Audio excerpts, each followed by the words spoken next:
Wali Kota Makassar Muhammad Ramdan Pomanto mengaku akan segera memanggil pihak developer perumahan untuk bertanggung jawab atas terjadinya banjir di beberapa titik di Kota Makassar. Hal ini karena pembangunan perumahan yang dilakukan di jalur air sehingga menutup akses air dari Sungai Biring Jene.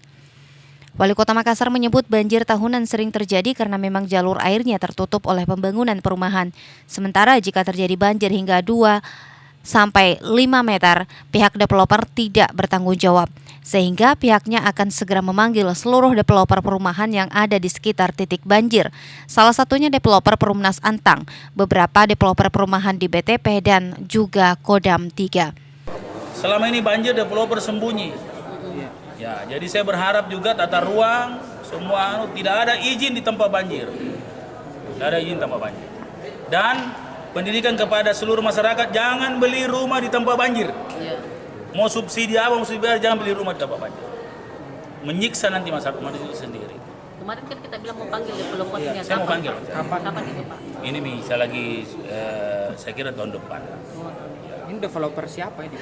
Saya kira kalau yang kemarin kan banyak, ada Perumnas, ada apa yang besar-besar itu.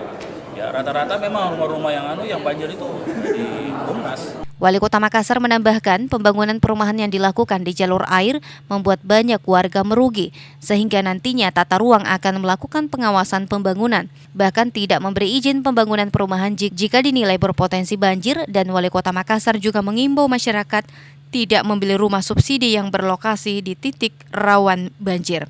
Ira, Fajar TV dan Fajar Radio melaporkan.